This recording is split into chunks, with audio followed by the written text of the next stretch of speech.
welcome to a new vlog.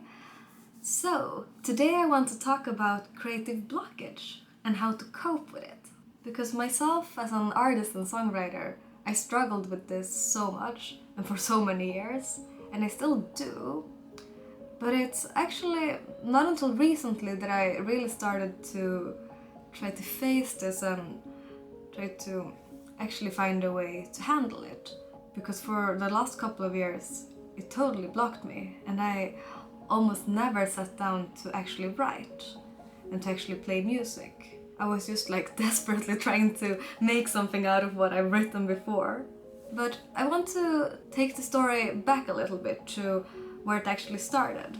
I actually started writing music when I was 14. I had played a little bit guitar before, and I always loved to sing. But it was when I was 14, this guy came, he actually made a performance in the pre-eliminations for the Eurovision Song Contest. And his name was Yuhio, if you know him. Maybe some people know him, I don't know. But he totally inspired me to also write music. Because he had all these values of believing in yourself, loving yourself, being kind to other people, and following your dreams. And that was something that resonated with me so much when I was 14. It still does, but it was exactly what I needed to hear in my life at that point. And it made me also want to start writing music. Because I had this dream ever since I was a child that I wanted to become a pop artist. But I never thought that it was actually possible. Because people around me, especially my parents, in their world, if you were going to pursue music, you were going to do it as a songwriter. Because the songwriters were the only one who made money, according to them, and according to their worldview. And it wasn't like reasonable to become an artist because it was so hard, it was such hard competition, and you could never make a sustainable life out of it. And okay, it might be true that it's a hard world out there, but nothing's impossible. But I totally caught on to this belief system that it was impossible to be a successful artist. But when I saw this guy Yuhio on these pre-eliminations and he totally did his thing, it inspired me to also try to do my thing. So I started writing songs, and it was the coolest thing ever. Because I really got so lost in the process of writing lyrics and playing and coming up with my own songs and just putting things into words, putting thoughts and wishes and everything into words. It made my life seem so meaningful. It felt like I really found my purpose. And I also started performing. I performed at some local village parties, also some kind of talent shows for teenagers and all sorts of places. And it was so much fun, and it really made me dream of making a career out of it.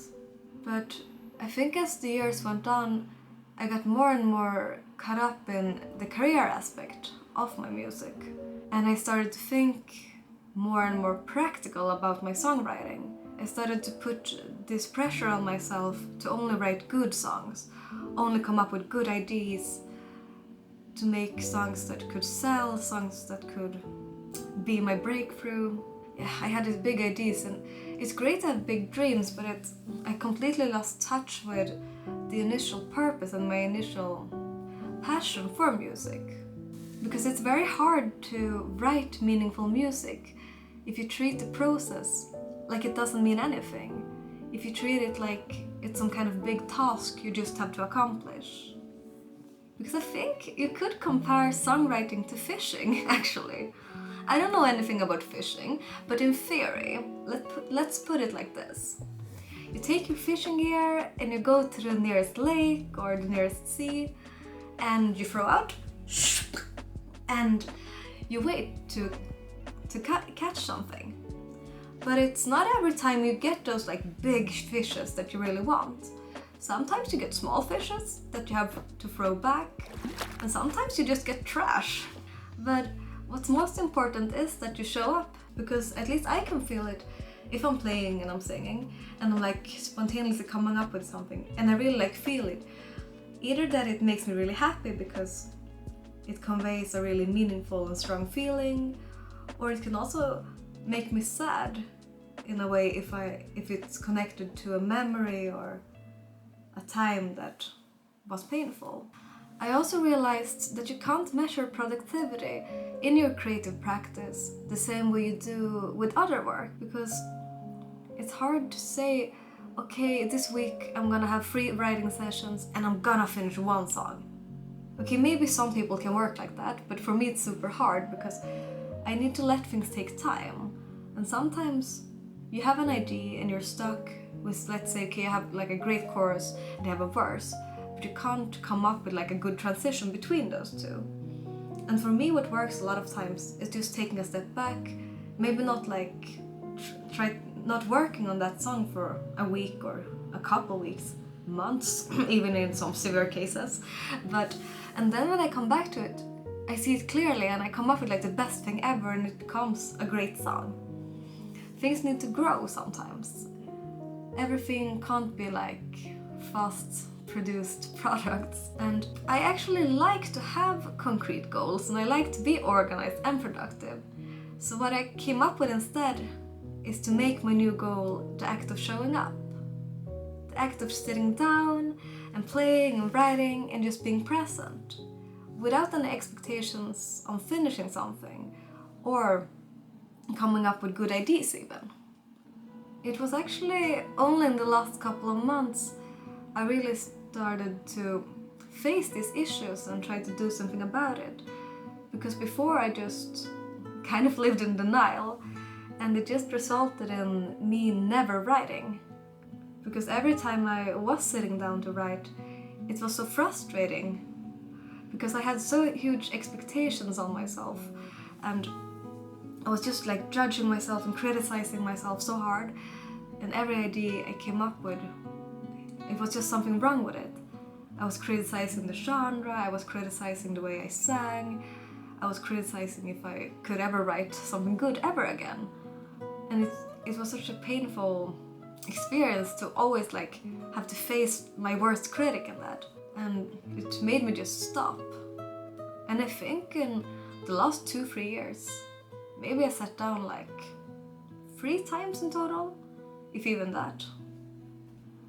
And I actually came to a point where I was really questioning if I should continue to strive for this goal of becoming an artist, if I should just give up. Because what's the point of trying to make a creative career if you don't feel love for what you're doing? But I also know that music is the most meaningful thing in my life, and I don't want to give up on it. Because I really feel it, like the times I am performing. It feels like I am my most authentic self. And it feels like I'm really at like the right place and I'm like doing the right thing with my life.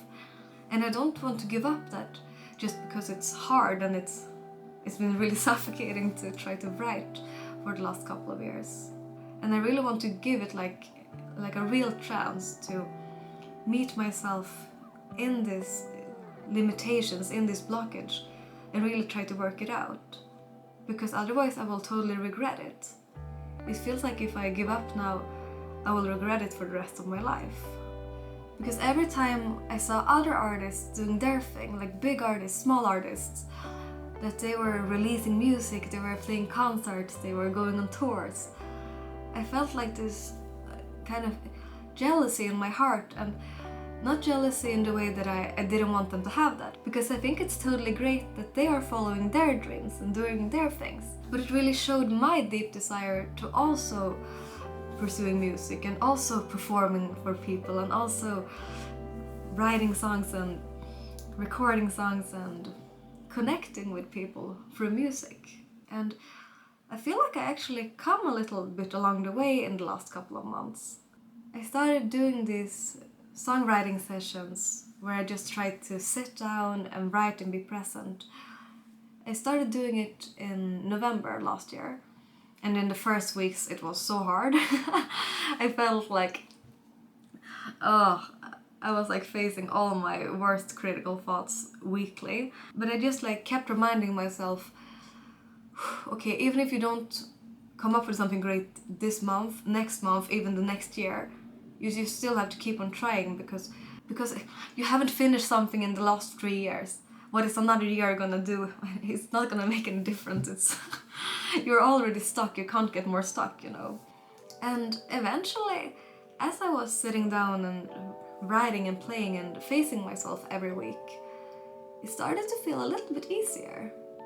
And I started to come up with ideas that felt more and more fun and special. But I still struggle with this. Some days when I'm writing, I'm really like, oh, I don't want to do this today, I don't want to. But something I'm trying to encourage myself with when I'm feeling unmotivated to create is this thought of, okay, you're gonna go into this creative practice and you can create whatever you want to. There's no limitations, there's no expectations, you can just do exactly what you want to. And I came to the conclusion that I am the only one in charge of my creative practice. I am the only one who can free myself, and I have to be my biggest supporter. Because of course people are gonna criticize things, because people criticize, and I think it often comes from a place of lack and a place of not being satisfied in their own lives. And I don't want to live my life like that. I don't want to talk down on other people who are following their dreams and doing their things just because I don't do it. But even better, I also want to do my thing and to be strong and confident and also fulfilled in that. And I think you can be too. I think we can do this together.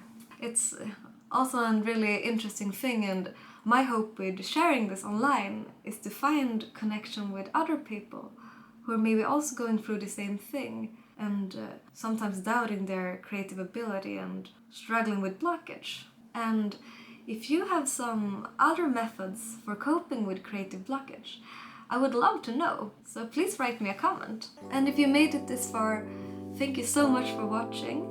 Subscribe if you want to see more videos like this, and please like the video if you liked it and if it resonated with you. Goodbye!